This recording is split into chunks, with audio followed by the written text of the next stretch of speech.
Hai hai hai, selamat datang kembali di channel Min Donghua. Kali ini kita akan melanjutkan cerita Donghua, Battle Troop di Heaven. Nggak pakai lama lagi, langsung aja kita ke ceritanya. Check it out.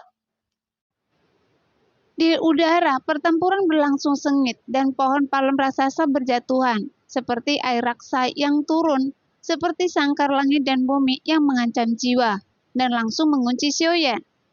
Saat angin dari telapak tangan terjalin dengan pusaran, dan angin kencang yang dibawa oleh sayap tulang yang berputar melewati langit seperti kilat, segera terkondensasi menjadi cahaya pedang yang tak terhitung jumlahnya, menebas secara vertikal dan horizontal, dan ketika bertabrakan dengan telapak tangan raksasa, ia benar-benar mengeluarkan suara tabrakan logam yang tajam, dan fluktuasi energi yang terungkap membuat jantung berdebar-debar.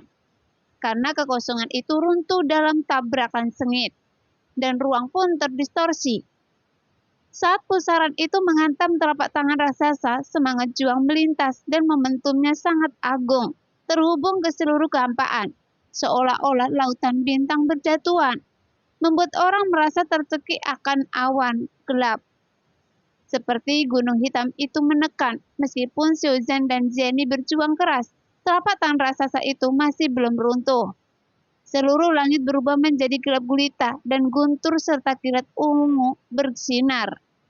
Sekarang pertarungan antara kedua belah pihak telah mencapai puncaknya. Energi di pusat semangat juang dapat dengan mudah memusnahkan apapun, sehingga pemandangan itu membuat orang merasa ketakutan. Dan fluktuasi yang mengerikan langsung mengejutkan orang-orang, membuat mereka gemetar tanpa sadar. Xiaoyan yang berada di tengah pusaran air, darahnya membasahi pakaiannya dan mengalir ke seluruh tubuhnya. Tapi sebelum dia bisa meninggalkan tubuhnya, dia ditarik ke dalam pusaran air oleh aliran udara, membuat seluruh pusaran air sedikit diwarnai dengan darah merah dan bau darah yang melayang di udara. Sekarang, kekuatan energi yang mengamuk telah jauh melebihi ekspektasi Xiaoyan dan perlahan-lahan kehilangan kendali. Jika ini terus berlanjut, bahkan jika telapak tangan raksasa itu musnah, Xiaoyan hampir tidak memiliki peluang untuk bertahan hidup di bawah persimpangan dua energi tersebut. Meskipun keberanian Xiaoyan memang mencengangkan, tapi bukan berarti dia akan mempertaruhkan nyawanya secara sembarangan. Dengan pemikiran di benaknya, dia dengan tegas membuat langkah menakjubkan. Berdasarkan apa yang dipikirkan sebelumnya, mengikuti arah pusaran, Xiaoyan dengan cepat mengumpulkan sayap tulangnya dan membungkus tubuhnya di dalamnya, sehingga sayap tulang yang jernih mengisolasi aliran udara yang kuat, seperti baju besi kristal yang menutupi tubuhnya. Setelah menarik nafas, wajahnya menjadi sedikit kemerahan, dan kemudian energi pertarungan beredar ke seluruh tubuhnya, dan dia menghilangkan tekanan tersebut. Dia merutkan kening dan melihat keluar. Bagaimanapun waktu efek pil pemburu hampir habis, dan suara gemuruh di luar hampir keras, sehingga mata semua orang setajam Jiying. Tapi mereka tidak dapat melihat dengan jelas situasi di pusat energi. Membuatnya mustahil untuk ditebak. Tapi energi yang sedikit tidak tertekan itu seperti tangan besar yang menggenggam erat hati semua orang. Sekarang, Jenny dan Xiaozhan terluka dan membutuhkan seseorang untuk merawat mereka. Lei Salong mengatur agar Feng Feng dan Nan Erming tetap tinggal. Dia dan Zijing bergegas memasuki badai semangat juang, ingin berbagi kekhawatiran Xiaoyan. Tapi tubuhnya tidak bisa bergerak sejauh 1000 kaki, jadi dia seperti seekor lalat yang menabrak dinding kaca. Ia memantul kembali dengan keras. Lei Salong dan Zijing bergegas maju lagi, tapi masih gagal. Lagi pula energi dari kedua pihak bertingkat begitu menakutkan, sehingga mereka bahkan tidak bisa masuk. Setelah mencoba ratusan kali, darah memercik dari mulut dan mewarnai tanah menjadi merah, dan matanya sama cemas mereka dipenuhi dengan keputusasaan, karena tidak bisa melihat cahaya dalam kegelapan. Namun hasilnya tidak berubah sama sekali, dan mereka masih tidak bisa terburu-buru masuk. Lei Salong dan Jiying terjatuh lemah. Mata mereka dipenuhi kegelisahan, tetapi juga secercah harapan. Secercah harapan ini datang dari keyakinan mereka pada Xiaoyan. Keyakinan yang telah dibuktikan Xiaoyan berkali-kali dengan hasil yang memuaskan. Faktanya, Soyeon belum mengecewakan mereka. Saat ini, matahari terbenam yang berdarah begitu redup hingga seolah tak terlihat. Seolah-olah menyaksikan kehancuran kehidupan di ruang ini dengan nostalgia tak terhingga. Setelah Soyeon menutup sayap tulangnya, api surgawi melindungi tubuhnya. Api biru bertahan tetapi mengandung kekuatan yang kuat. Terus-menerus mengurangi dampak energi yang mengenai tubuhnya. Menelan seteguk darah yang naik di tenggorokannya, Soyeon menoleh untuk melihat matahari merah yang akan tenggelam. Kemudian, jejak tekad melintas di matanya. Dengan bantuan kecepatan putaran, dia bergerak menuju puncak pusaran. Pada saat ini, matahari darah telah benar-benar lenyap. Tenggelam ke puncak gunung. Semuanya telah layu. Ruang telah runtuh di area yang luas. Pusaran terus menyusut di bawah tekanan telapak tangan raksasa. Ruang di pusaran semakin mengecil, tapi energinya dikompresi dalam volume yang lebih kecil. Dia akan menjadi lebih padat dan menakutkan. Setelah dikompresi hingga tingkat tertentu dan mencapai titik kritis, dia akan meledak dengan kekuatan yang akan menghancurkan dunia. Dengan bantuan sayap tulang dan api surgawi, Soyeon melewati aliran udara yang deras dan melihat jejak cahaya di puncak pusaran dari kejauhan. Di mana ada cahaya, di situ ada jalan keluar tempat yang mungkin untuk keluar dari pusaran. Namun semakin dekat dengan cahaya, Soyeon merasakan gaya tarikan di bawahnya semakin kuat, seperti lubang hitam dengan hisapan 2 kali lipat. Menyebabkan kecepatan Soyeon turun secara tiba-tiba, karena tubuhnya seolah-olah seberat gunung, hingga sayap tulang tidak dapat lagi mempertahankan kecepatan aslinya. Di bawah pengaruh aliran udara yang tak terhitung jumlahnya, bahkan nyala api surgawi, semua berbalik arah di bawah kekuatan hisap yang besar. Melihat dari bawah ke atas, seolah-olah Soyeon terbang turun dari atas ke bawah, bukan dari bawah ke atas. Meskipun semua orang sangat cemas, Soyeon tetap tenang, karena Soyeon tahu betul bahwa ini adalah tanda energi pusaran telah sepenuhnya kehilangan kendali dan akan meledak. Jika dia tidak bisa pergi saat ini, dia mungkin akan terluka parah jika dia tidak mati. Di saat kritis seperti itu, Soyeon tahu apa artinya kemalangan tidak pernah datang sendirian. Karena pada saat ini kekuatan pil pemburu baru saja berlalu, kemudian gelombang kelemahan terus menghampirinya, dan otot-otot yang telah tegang dalam waktu lama mengungkapkan pesan bahwa dia ingin melebar dan rileks. Kelopak matanya secara tidak sengaja menjadi berat, dan dia berulang kali ingin menutupnya dan tertidur. Namun selama Soyeon berhenti dan bersantai sejenak, apa yang menantinya adalah kehancuran. Tapi Soyeon datang dari gunung darah dan lautan tulang. Bahkan cobaan hidup dan mati tak terhitung jumlahnya, yang membuat Soyeon lebih tenang di saat-saat yang lebih kritis. Dia menarik nafas dalam-dalam, mengepakkan tinjunya, dan menancapkan kukunya ke telapak tangannya. Pada saat yang sama, dia menggigit gigi peraknya, membenamkan dalam-dalam ke bibirnya, sehingga rasa sakit yang hebat di kedua tempat itu membuat Soyeon tersadar, dan dia tiba-tiba menjadi energik. Pada saat yang sama, semangat juang Soyeon berubah tajam, dan pelindung tubuh api surgawi bergerak. Dia mendorong kakinya dengan seluruh kekuatannya, melompat ke depan seperti anak panah dari tali, melompati pintu keluar di puncak pusaran, melompat ke atas cahaya terang dan kabut hitam. Warna biru kehijauan di atas menyinari mata. Begitu memanjakan mata, tidak ada waktu untuk menghirup udara segar dengan nyaman.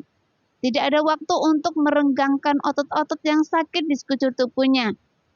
Soyeon berbalik, dan sidik jarinya tiba-tiba berubah, dan teratai api yang mekar muncul di telapak tangannya, memancarkan energi menakutkan. Sudah waktunya untuk mengakhiri. Soyeon menggelengkan kepalanya, yang menjadi sedikit lemah dan pusing setelah menggunakan teratai api dan menguatkan dirinya. Pergi! Soyeon menjentikkan jarinya, dan teratai api biru gelap mengeluarkan cahaya yang dalam dan menyilaukan, menembus kehampaan, terbang ke tengah pusaran air, dan menghilang dalam sekejap. Setelah teratai api mengambil tindakan, Soyeon segera membuka sayap tulangnya, dan dengan cepat mundur dengan cepat. Jelas Xiaoyan menyadari bahayanya dan pil api psikis sebagai binatang ajaib puncak bintang 6 juga menyadarinya. Tepat sebelum teratai api tiba, pil api psikis merasakan bahwa kekuatan tabrakan antara dua energi melampaui apa yang dia tanggung. Sehingga wajahnya berubah drastis dan ada ekspresi yang sangat menakutkan di matanya. Dan ia tidak lagi peduli. Tubuh yang sangat lemah itu berbalik dan rubah berekor 9 kembali muncul. Cakarnya bergerak dengan kuat, kemudian sebuah jejak runa menjadi semakin terang dan mencoba melarikan diri dari zona bahaya. Karena tanpa teratai api indah, Xiaoyan memicu ledakan. Pil api psikis benar-benar bisa memenuhi keinginannya. Sayangnya, dia tidak melihat ke sekelilingnya tepat waktu. Karena saat pukulan terakhir dan runa menyala, teratai api bermekaran di tengah pusaran air. Beberapa energi kehancuran yang hampir tidak dipertahankan oleh Xiaoyan benar-benar menembus titik kritis dan langsung diledakkan, sehingga kejadian itu mengejutkan semua orang. Kehampaan itu terpelintir dan runtuh. Untuk sesaat yang ada hanya kegelapan abadi dan keheningan tanpa batas di mana pusaran itu berada, dan itu hancur dengan keras. Dengan suara yang memekakkan telinga, gelombang energi yang kuat menyebar dan cahaya cemerlang melesat langsung ke langit, menerangi segala arah. Bahkan dampaknya naik melalui langit dan turun ke permukaan, menghancurkan langit dan bergemuruh menuju Xiaoyan. Dia sudah berada ribuan kaki di langit, tapi dia tidak bisa mundur lebih cepat dari fluktuasi energi. Xiaoyan menutup sayap tulangnya. Kemudian api surgawi berputar di sekitar permukaan tubuh, membanjiri sisa kekuatan badai. Saat menghadapi badai, Xiaoyan seperti perahu kecil di tengah banjir yang deras, bergoyang dan tenggelam dalam ombak besar lalu muncul kembali. Dan itu terjadi berulang kali. Dengan darah yang mengalir deras, dia mundur hingga puluhan ribu kaki sebelum dia menstabilkan tubuhnya. Tetapi seluruh tubuhnya sangat sakit, dan bekas luka badai terlihat sangat jelas di tulangnya. Untungnya dengan perlindungan tubuh yang kuat dari api surgawi dan sayap tulang yang tidak dapat dihancurkan, Xiaoyan aman dan sehat. Pada saat ini ada depresi di lapangan dan Lei Salong serta yang lainnya berada di dalamnya. Meskipun mereka jauh dari medan perang, mereka masih terpengaruh. Itu karena energi semangat juang api pil psikis sangat kuat. Ditambah semangat juang 4 Kaisar Do dan api surgawi Xiaoyan. Energinya sangat kacau dan kuat. Jadi dalam situasinya kritis, Lei Salong, Zijing, Nan Erming, dan Feng Feng mengambil tindakan pada saat yang sama. Dogi menyebar ke seluruh bagian depan. Saat senjata mereka menyala, perisai yang dibangun dipenuhi dengan kekuatan yang mengejutkan. Namun di bawah dampak ledakan seperti itu, perisai itu menghilang tanpa jejak. Namun dibandingkan dengan mereka, kedua pihak yang bertikai pasti menanggung beban terbesarnya. Dan itu akan menjadi bencana bagi Xiaoyan. Begitu dia memikirkan hal ini, ekspresi Lei Salong berubah drastis. Dia mengeluarkan tubuhnya dan bergegas ke udara. Kekuatan jiwanya menyebar dan mencari lokasi Xiaoyan kemana-mana. Yiying dan Feng Feng mengatur Nan Erming tetap tinggal untuk menjaga Xiani dan Xiaozhan. Mereka juga terbang ke udara, mencari Xiaoyan sambil memperingatkan tentang api pil psikis. Pada saat ini, energi yang meledak menghilang dalam sekejap. Kabut tebal telah hilang sama sekali. Hanya menyisakan kabut tipis seperti asap. Tertinggal di tanah yang telah berubah menjadi pasir yang memiliki pesona yang tak terlukiskan. Mata semua orang yang mencari tetap tinggi di langit, melihat titik hitam kecil di atas, kemudian sebuah senyuman muncul di sudut mulut mereka, dan hati mereka yang menggantung akhirnya rileks.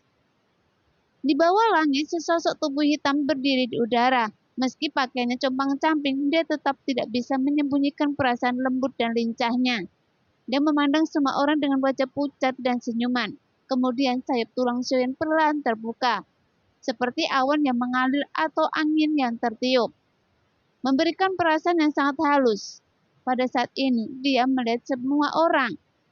Xiaoyan mendatangi kerumunan dengan lemah. Meskipun dia memiliki senyuman di wajahnya, dia tidak bisa menyembunyikan rasa lelah di wajahnya dan kelemahan di sekujur tubuhnya. Tuan Muda Xiao, ada apa dengan Anda? Apakah Anda terluka? Jiying bertanya dengan gugup karena khawatir dan cemas. Tidak apa-apa, pil Huntian sedang dalam tahap lemah. Hah? Jing menghela nafas lega dan menepuk dadanya beberapa kali. Saya sangat takut setengah mati karena Anda juga baik-baik saja. Saya merasa lega. Jenny dan Susan dirawat oleh Nan Erming. Tuan Muda Sio, saat kami mencari Anda sampai di sini, tetapi kami tidak dapat menemukan api surgawi. Mungkinkah kekuatannya ledakan itu terlalu kuat, sehingga api surgawi hancur? Jiying bertanya. Meskipun wajahnya cantik saat ini, tapi kulitnya agak pucat seperti teratai putih. Api surgawi tidak dapat dimusnahkan selama langit dan bumi masih ada. Api surga tidak dapat padam dan akan tertahan selamanya. Desalong menggelengkan kepalanya perlahan, matanya bersinar terang, pakaian abu-abunya berkibar. Dia berdiri di sana dan menatap ke kejauhan. Saya baru saja mencari ruang di sini, tapi tidak ada fluktuasi kehidupan yang relevan yang ditemukan. Semua orang mengangguk dan tidak berkata apa-apa, tetapi ada kebingungan yang mendalam tak terhindarkan di mata mereka. Apakah Anda menilai berdasarkan fluktuasi kehidupan? Suyen tertegun sejenak, lalu berbicara dengan santai dan menunjuk ke suatu tempat di mana kabut abu-abu melayang di langit yang berwarna abu-abu. Bayangan itu tidak memiliki fluktuasi kehidupan, dan bahkan napas menjadi sangat lemah. Jika dia merasakannya dengan hati-hati. Apakah ini api surgawi? Feng Feng mengikuti penunjukan Suyen dan jari-jarinya yang menunjuk sedikit gemetar, karena dia tidak dapat mempercayai matanya. Iya, saya memiliki api surgawi di tubuh saya, jadi relatif sensitif di area ini, sehingga saya lebih mudah untuk dideteksi, kata Suyen. Keseluruhan tubuhnya terlihat sangat halus, pakaian hitamnya berkibar. Dia sepertinya telah jatuh ke dalam diam, dan dia jelas merasakan sesuatu dengan hati-hati. Dia sudah kelelahan akibat terjangan badai sebelumnya. Bagaimana dia bisa menahan energi yang begitu menakutkannya? Sekarang kecerdasan sepertinya pasti telah terhapus, sehingga sekarang dia berada dalam keadaan ketidaktahuan. Dan itu sangat lemah. Jika kalian masih menganggapnya sebagai periode puncak untuk merasakan fluktuasi kehidupan, tidak dapat dihindari bahwa kalian kan melewatkan akan sesuatu. Jelas, Suyen sangat akrab dengan api surgawi. Dia menganalisis alasannya dan menjelaskannya kepada semuanya. Dan dia meletakkan batu terakhir di hatinya. Namun ekspresi kelelahan di wajahnya menjadi lebih intens. Setelah semua orang mendengar ini, mereka tiba-tiba menyadari bahwa mata yang melihat ke api pil psikis penuh dengan ekspresi yang kompleks. Bagaimanapun itu adalah api surgawi yang merupakan salah satu dari 3 benda langka di benua Kaisar Do yang kembali ke keadaan semula yang membuat orang menghela nafas. Bagaimanapun pertempuran ini akhirnya berakhir. Desalong membuang muka dan menatap Suyen. Pertama-tama, selamat kepada Tuan Muda Sio karena telah memenuhi keinginannya dan menerima api surgawi, sehingga kekuatan Anda dapat mencapai level lain. Semua orang juga melangkah maju untuk memberi selamat pada Suyen. Bahkan depresi dan ketidakbahagiaan mereka sebelumnya hilang, dan kegembiraannya yang tulus tidak dapat diungkapkan dengan kata-kata. Bagaimanapun panen dari perjalanan ini pertama lumut Segeroh, lalu 2 senjata yang sangat bagus, sayap tulang dan sekarang api surgawi. Jadi dapat digambarkan sebagai kaya. Jika Segeroh diperoleh lagi, itu hanya dapat digambarkan sebagai sangat kaya. Memikirkan hal ini, mata Suyen juga bersinar dengan api, dan wajahnya menunjukkan ekspresi kegembiraan. Suyen telah dengan hati-hati memindai pil api psikis dengan kekuatan jiwanya sebelumnya, dan telah memastikan bahwa api pil psikis tidak lagi memiliki ancaman apapun, dan itu dalam periode lemahnya. Jadi ini adalah anugerah bagi Suyen, sehingga senyuman segar muncul di wajah Suyen. Prioritas utama adalah agar semua orang pulih dari cedera dan semangat juang juga pulih terlebih dahulu. Shalong dan Jiying terluka ringan dan akan bertugas sebagai penjaga. Suyen bijaksana dan tidak kehilangan ketenangannya. Meskipun dia senang, dia juga memberi perintah. Melihat api surgawi yang tenang di kejauhan lagi, Suyen menekan keinginannya untuk segera menaklukkan api surgawi. Perlahan mengembuskan udara keruh dan duduk bersila. Saat ini efek samping dari pil pemburu masih ada. Begitu Xiaoyan rileks, dia tiba-tiba merasa pusing dan tubuhnya ingin rileks sepenuhnya. Xiaoyan tidak bisa menahan diri untuk tidak melihat kembali ke api surgawi lagi dan menghela nafas. Api surgawi sudah dekat dan dengan kecepatan Xiaoyan hampir dapat dijangkau. Tetapi kondisi fisik saat ini bukanlah waktu terbaik untuk menundukkan api surgawi dan melahapnya. Xiaoyan menghela nafas tanpa daya, menyesuaikan metalitasnya, mengambil ramuan dan pulih dengan menyilangkan kakinya. Setelah Lei Salong dan Zijing diperintahkan untuk melakukannya, mereka mengumpulkan semua orang di sekitar Xiaoyan dan membentuk lingkaran, sehingga jika terjadi sesuatu yang tidak terduga, mereka dapat merespons secepat mungkin. Saat bulan terbenam dan matahari terbit, saat sinar fajar di timur mencium cakrawala dengan mesra, Xiaoyan mengembuskan nafas terakhir dari tubuhnya dan berdiri, pakaiannya tidak bisa menutupi penampilannya yang keren dan tidak terkendali. Tuan Muda Xiao, apakah Anda sudah pulih? Lei Salong dan yang lainnya sudah pulih dari luka-luka mereka dan berdiri di sana. Bagaimanapun luka mereka tidak serius. Meskipun Zeni dan Xiaoyan terluka parah, mereka meminum ramuan itu sebelum Xiaoyan. Jadi tentu saja mereka pulih lebih cepat dari Xiaoyan. Mendengar itu, Xiaoyan mengangguk, merasa tidak ada yang aneh dengan kekuatan yang keluar dari tubuhnya. Bagaimana Tuan Muda Xiao melakukan gerakan itu? Itu membuat kami takut. Meskipun langkah Xiaoyan adalah kunci untuk mengembalikan keadaan pertempuran dan bahkan memainkan peran yang menentukan. Dalam hasil pertempuran dalam satu gerakan, resikonya sangat tinggi, sehingga tidak ada yang mengetahuinya. Bukan apa-apa, saya memikirkan trik ini dengan tergesa-gesa, jadi saya ingin mencobanya, yang membuat semua orang khawatir. Xiaoyan tersenyum, tapi senyumannya masih menunjukkan sedikit jantung berdebar-debar selama sisa hidupnya. Itu terlalu beresiko pada saat itu. Bahkan jika dia meminum pil pemburu untuk meningkatkan kekuatannya, dia hampir tidak bisa mengendalikan energi di pusaran dan akan menghancurkan dirinya sendiri di dalamnya. Sambil melambaikan lengan bajunya, Xiaoyan membersihkan debu di tubuhnya dan melihat api abu-abu yang melompat. Meskipun pil api psikis tidak seperti api surgawi lainnya, karena dia memiliki pemulihan pil terbaik. Namun ini masih ilusi dan tidak pasti. Berjalan di depan pil api psikis, Xiaoyan berdiri di langit. Pakaian hitamnya berkibar dan tangannya yang tersembunyi di balik lengan bajunya gemetar karena kegembiraan. Dia akan mendapatkan api surgawi ketiga setelah dua api surgawi, dan itu adalah api surgawi dengan tingkat yang lebih tinggi daripada api suci kekacauan. Jadi bagaimana mungkin tidak membuat Xiaoyan gembira? Namun setiap orang memiliki pemahaman diam-diam. Berdiri di sekitar Xiaoyan membentuk lingkaran, bersiap untuk menjadi penjaga, selama Xiaoyan melahap api surgawi. Mari kita mulai sekarang. Selagi api surgawi lemah, ini adalah waktu terbaik. Jenny telah pulih sepenuhnya, wajahnya lembab seperti awan tipis menutupi bulan yang cerah, seperti angin sepoi-sepoi yang meniup bunga giok. Matanya seperti air, dia tersenyum dan berkata dengan tulus, karena Xiaoyan bahagia. Xiaoyan mengulurkan tangannya dan api langit biru tua melonjak, menguji reaksi dari api pil psikis.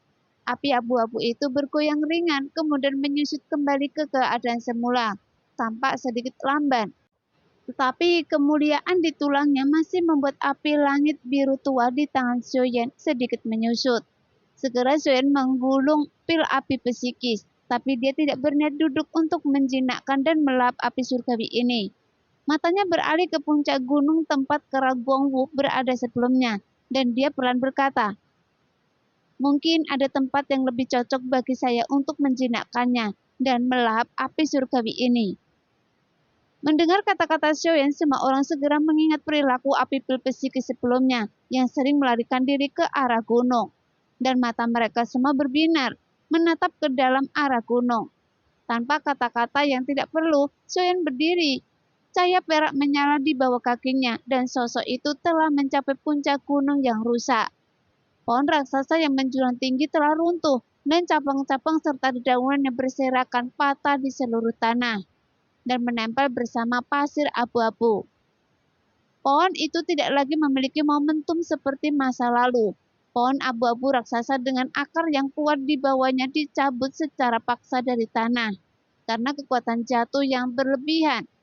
Kemudian, sebuah bagian terbuka memperlihatkan sebuah gua gelap di bawahnya, dan semburan angin panas berhembus keluar dari gua.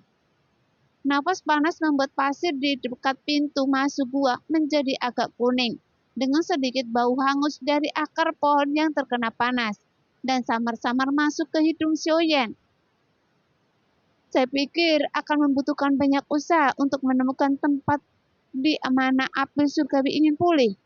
Tapi saya tidak menyangka akan menemukannya dengan mudah.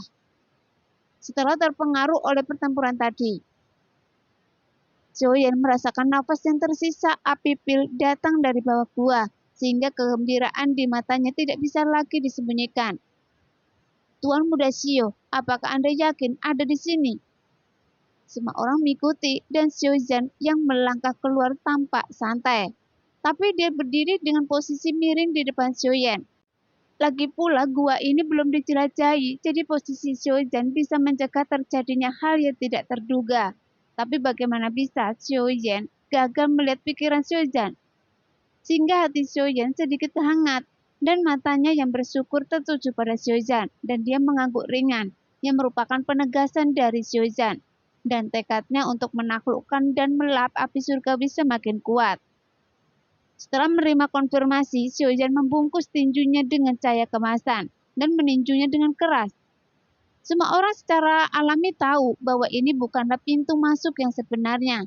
Jika tidak, maka pintu masuk tersebut tidak akan muncul di dasar pohon raksasa. Tetapi karena semuanya mengarah ke tempat yang sama, tidak masalah dari mana mereka masuk. Saat pukulan berat itu terdengar seperti guntur dan lantai keras pintu masuk gua meledak secara paksa. Dengan celah yang cukup besar untuk dimasuki dua orang. Lengan baju Jenny jatuh dengan ringan. Semangat juang tersapu, mengisolasi panas yang melonjak, dan semua orang melihat ke gua di bawah melalui cahaya redup. Gua ini tidak terlalu dalam, namun relatif luas.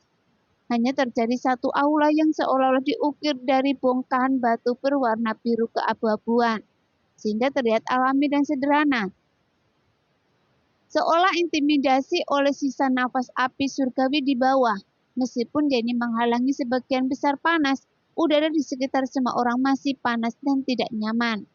Dan angin panas yang terbentuk menyebabkan pakaian menempel di tubuh menawan Jenny. Sosoknya bahkan lebih feminim, dengan rambut panjang tergerai di dada montoknya, dan wajah pir kecilnya yang kemerahan dipenuhi godaan diam-diam. Xiaoyan melirik sekilas dan ledakan keinginan tiba-tiba muncul dalam hatinya. Ketika dia bereaksi, wajahnya sudah memerah. Untungnya semua orang memperhatikan situasi di bawah dan tidak memperhatikan perubahan Xiaoyan. Sementara Xiaoyan menghela nafas. Bahkan Jenny benar-benar cantik di dunia. Dia dengan cepat menekan pikiran yang mengganggu di dalam hatinya dan melihat sekeliling. Melihat tidak ada yang memperhatikan, dia buru-buru mengikuti mata semua orang dan melihat ke bawah. Entah karena terlalu panas, tapi kabut naik bergelombang. Dari ringan hingga tebal dari sekeliling ke tengah, dan akhirnya mengembun di tengah ruangan batu. Dan dia menggelidik seperti cairan. Seolah-olah panasnya ada di sana. Segera kekuatan jiwa Xiaoyan menyapu ruang batu beberapa kali dalam sekejap, tetapi tidak ada hal aneh yang ditemukan. Jadi dia benar-benar tidak menyangka api surgawi yang begitu kuat akan hidup di ruangan batu yang sederhana. Seharusnya tidak ada bahaya apapun di bawah sana. Kalian tidak memiliki tubuh api surgawi untuk melindungi kalian. Jika kalian semua turun, tidak dapat dihindari bahwa panas dan racun api akan menyerang jantung kalian. Jadi tetaplah di sini, kata Xiaoyan. Memang benar, meskipun Xiaoyan jauh lebih rendah dari orang lain dalam hal kekuatan, tetapi dengan tubuh api surgawi untuk melindunginya. Tidak peduli seberapa keras panas di bawah, itu tidak akan memberikan dampak pada Xiaoyan dan bahkan membantu budidaya. Setelah mengatur agar semua orang beristirahat dan berjaga-jaga, Xiaoyan dengan lembut mengangguk ke arah mata khawatir Jenny untuk meyakinkan Jenny. Kemudian dia melompat ringan dan mendarat di ruangan batu. Aliran udara akibat pendaratan Xiaoyan menimbulkan kabut di dalam ruangan, dan aliran udara panas langsung menenggelamkan Xiaoyan ke dalam kabut. Xiaoyan tiba-tiba merasa seolah-olah malam telah tiba. Penglihatannya menjadi sangat terbatas dan suhu di sekitarnya juga meningkat tajam. Tapi dengan pelindungan api surgawi, Xiaoyan tidak takut dengan suhu tinggi, tetapi penglihatannya membutuhkan waktu untuk beradaptasi. Setelah beberapa saat, penglihatan Xiaoyan berangsur-angsur menjadi lebih jelas. Dia melihat sekeliling di sisi kanan dinding batu kamar batu. Ada sebuah gua gelap yang mengarah ke arah yang tidak diketahui. Berkelok-kelok ke atas secara diagonal. Mungkin disinilah biasanya api surgawi keluar masuk. Tebak Xiaoyan. Segera Xiaoyan perlahan menarik kembali matanya dan melihat ke tengah ruangan batu. Kemudian dia melihat kolam batu di tengahnya, di mana magma hitam dan merah mendidih dan bergulung seperti air mendidih, terciprat ke dalam ruangan batu yang gelap dari waktu ke waktu, seperti berlian merah yang bertatakan di malam hari, lebih seperti bintang yang tersebar di seluruh langit, terbuka lalu jatuh ke tanah. Pantas saja pil api psikis sangat ingin datang ke sini ketika sudah kehabisan energi. Tempat ini sebenarnya terhubung dengan api di tengah bumi, sehingga kekuatan apinya sangat kuat dan pemulihan api surgawi di sini sungguh luar biasa. Xiaoyan hanya bisa menghela nafas. Tempat dengan kekuatan api yang begitu kuat bisa dikatakan sebagai tempat terbaik untuk menaklukkan api surgawi yang memangsa. Tiba-tiba ada getaran di tangannya, dan nyala api pil psikis mulai menyala. Tiba-tiba api bumi sepertinya telah merasakan panggilan api surgawi dan menuangkannya ke dalam api pil psikis terus-menerus. Sehingga api pil psikis tiba-tiba terasa seperti embun setelah kemarau panjang. Dengan rakus menyerap energi api bumi dan samar-samar melilitnya. Namun api langit biru tua milik Xiaoyan juga menghasilkan sedikit perlawanan. Xiaoyan sedikit mengernyit dan menuangkan energi bertarungnya ke dalam api langit biru tua di tangannya. Kemudian api langit biru tua segera melonjak, memutus hubungan antara api bumi dan pil api psikis. Setelah api pil psikis memutus sumber apinya segera menyusut. Sepertinya saya harus memanfaatkan waktu untuk menundukkannya. Jika tidak, begitu ia memiliki kesempatan untuk pulih, dia tidak akan jinak lagi.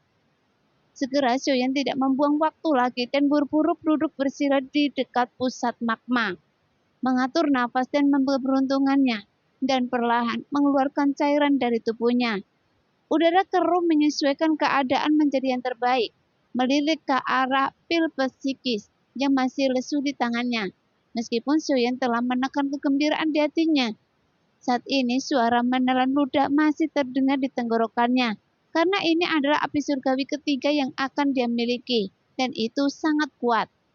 Setelah ditundukkan dan dilahap, baik kekuatan maupun pendinginan tubuh akan meningkat pesat. Begitu Shen berpikir, api langit biru tua melonjak di sekitar tubuhnya, mengalir ke sepanjang otot dan tulang tubuhnya, meletakkan lapisan pelindung yang tebal, dan kekuatan yang kuat meledak dari tinjunya yang terkepal.